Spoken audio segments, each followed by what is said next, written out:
Who's number one? Is it still Colorado? Colorado's plus 450, and then it jumps all the way down to plus 900, Tampa, Toronto. Who's the? I don't have it in front of me. Do you have it right there? Yeah, I got it. Who's second in the West? It's you want to take a guess? Vegas. It's Vegas. Yeah, which I don't get. They didn't make the playoffs this year. Injuries or not, that team should have made the playoffs, and they didn't. Plus 1200 is Vegas. It's interesting to see how heavy in the East it is, right? It goes Colorado 1, then it's Tampa, Toronto, Florida, Carolina, and then Vegas at 12-1. Like, how is Vegas at 12-1 and the New York Rangers are 16-1? I know we talked about this a little bit, but like, why are the Rangers getting disrespected? This team went to the conference finals. Check. They can do it. They showed this year they can go on a long playoff run. Adam Fox is young. They got guys like Kako and Lafreniere who could take a step forward. Their blue line is so good and so young. And oh yeah, the Vezina Trophy winner, Igor Shesterkin's there as well. Why can they not take a step forward next year? And how? You cannot, there's no logical case for saying the Vegas Golden Knights have a better chance to win the Stanley Cup than the New York Rangers. That makes no sense.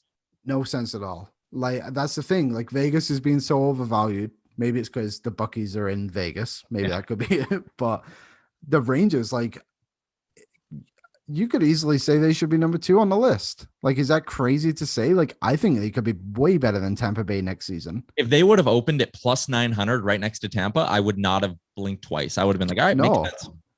No, like, and even Carolina being that high, they should be over Carolina, 100%. Mm-hmm. Like, Carolina is a really good team. Don't get me wrong. And I guess, like, if Freddie Anderson was on that team, would they have beaten New York? Maybe, but they didn't at the end of the day. And now here we are with Carolina somehow still above him with all the question marks around, like, can their stars get it done in the playoffs? They're probably going to lose Tony DeAngelo, who was a great offensive defenseman for them. Like, Carolina is getting worse this offseason unless they go out and get a massive splash from, I don't even know where. They got to find a star apparently. And then New York is getting better because all their young players just went to the conference finals, won 2 games, and were just good throughout the playoffs. Like, the argument seems very weak for New York not to be higher than they are. Yeah. And I'm assuming the Oilers are like the 6th best team in the West. I would assume. Let me guess. So Colorado and Vegas are above them. Yep. Minnesota. Yeah, they're next. St. Louis. They're next. Wow. And then, is it the Oilers or are they the one after? Is there a team between them? There's a team between St. Louis and Edmonton. Oh, am I missed? Oh, Calgary? Yeah. Yeah. So it goes. So Vegas. Calgary might lose Johnny Gaudreau, by the way. Still there. Well, okay. So Vegas is 12-1, and then it goes to Minnie and St. Louis at 17-1. Minnie's losing Kevin Fiala. St. Louis 17-1, Calgary 18-1, Edmonton 19-1. So they're right there. Like, they're pretty much the same odds, more or less. But the fact that Edmonton is lower than Calgary, the only question mark on the Oilers, I guess Evander Kane and goaltending, right? You don't know what's going to happen there. So if they don't get a goalie and they go into next year with like Scott Wedgwood and Stuart Skinner and Kane walks and they don't replace him, like, okay, they could be worse next year. Mm-hmm. Calgary might lose Johnny Gaudreau. They also still have to sign Andrew Mangiapane and Matt Tkachuk. There's a lot more question marks in Calgary than there are in Edmonton this offseason. Edmonton is bringing back their best players. Connor McDavid and Leon Draisaitl will be back next season and playing. You can't say that about Calgary. Nope. And even Minnesota, you said Fiala. Yeah. Fleury's probably gone. They have no money to replace anybody. Like, they're going to be worse. St. Louis, Husso's gone. Is Binnington going to go back to his regular season form, or is he going to be playoff Binnington like he was? But there's a couple other question marks. And then Vegas, we already spoke about. Colorado, like, they're going to be they'll probably win again, to be honest. Like, do you think who would be your pick right now to win? Would you go back to Colorado? Yeah. I think they're going to bring back Kadri. They'll let a couple of fringe pieces walk, but knowing Joe Sakic, he'll find ways to replace him. And I think they could get better goaltending next season. So better, like, we just Franzos and find someone else. Yeah. Like, I mean, Kemper was good. I like Kemper as a goalie too, but I don't know. What if they go out and what if they bring in Fleury and he finds a way to be better than Kemper? I'm just saying, like, they could realistically get better in some areas, is my point. And it's not a lock, obviously, that Fleury would be better than Kemper, or anyone they get would be better than Kemper. But I think there's a shot that they improve their goaltending and the rest of their core pieces are all back. Yep, I would agree. I think the NHL's in a weird spot right now. I think it's really hard to make a futures bet because and maybe I'm just wrong, but I just don't think there's that many teams who can actually win.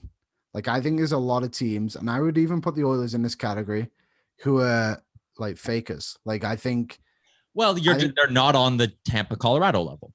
Exactly, and I think the only team are the Rangers, who can elevate to that next level. They're the only team I think that is like, okay, they could actually win. I just don't see any other team that has the pieces like that. Like even Florida, they don't have goaltending again, unless Spencer Knight becomes a star. Like he probably can, but besides that, like Toronto, we don't even know who the goalie is yet. No, and I think there's a lot of question marks. The other thing too is it's a flat cap again, right? So the only teams that are really going to be improving are teams with money. Vegas has no money. Tampa has no money. The teams who can be most aggressive this year are pretty much all teams who are outside of the playoff picture. Colorado and Calgary have a ton of money, but a ton of free agents to sign. New Jersey, Ottawa, Detroit, Buffalo, LA. Those are the teams with a lot of money. But are there offseason moves that are going to make any of those teams cup contenders or even bring them up to that next tier, which is where you'd argue that Edmonton, St. Louis, Mini, Calgary, and those likes are Florida, Toronto. That's the next tier. I don't think there's moves that those teams I mentioned can make to get them into that tier. It'll make them playoff teams maybe. But again, I don't think there's some big, massive sleeper out there who's going to go have a stupid, huge monster offseason and suddenly be a cup contender next year. I think it's Colorado and Tampa versus the rest of the league. And the Rangers, they are the one team who can make a push into that tier next season, I think. Yeah. And even those teams that you listed off, what was it? New Jersey, Detroit, Buffalo, Ottawa, just off the top of my head. Like, which of these teams are even making the playoffs? The Atlantic, like three of those teams play in the Atlantic. Detroit, Ottawa, and Buffalo are all in the same division with Tampa Bay, Florida, and Toronto and Boston. I think Boston could miss next year. I think Washington could miss next year. Yeah, I think no Backstrom. Yeah, that's true. Backstrom gone. Goalie still a question mark. Goaltending is a question mark. They're getting older, right? I could see my way too early. We don't know how the summer plays out. I wouldn't be surprised if the top of the Metro stays the same, Carolina, New York, Pittsburgh. Top of the Atlantic stays the same, Florida, Toronto, Tampa, and you get one of Buffalo, Detroit, or Ottawa, or New Jersey or the Islanders. Like two of those five, I think, could sneak in. Or it's just going to be a way closer race than at least it was this year, where it was like Christmas and we were like, all right, we know who the 8 are, like seal it up. Yeah. Yeah, like that. I would agree with that. And then if you look over in the Pacific, I think the only team, well, Vegas, I guess. I think the Pacific will actually be a little tight this year because I think Vegas will obviously be a bit better. And also Vancouver. You know, Vancouver, you think Vancouver could make that step into the playoffs too? Yeah. Like, I'm just thinking, like, like, eventually they'll come out and there'll be bets where, like, will this team make the playoffs or not? Like, I wonder if the Pacific will just become the Central this year where 5 teams make it. You know? It could. Yeah, that's kind of, I think that's something I'll look at when the odds come out. What team, the playoff odds, the odds to miss, like maybe a Wild miss. Maybe the Minnesota Wild just straight up miss the playoffs. I don't know. Like, is that division going to be good enough? Like, I think Dallas is going to be interesting too. Like, is Ossinger going to be able to do what he did for the playoffs for the season? Like, I don't know. Like, he's a good goalie. Like, even the depth on that team maybe isn't good enough yet. Like, I think there's a lot of question marks around the NHL on what teams are actually good and what teams aren't good, like I said.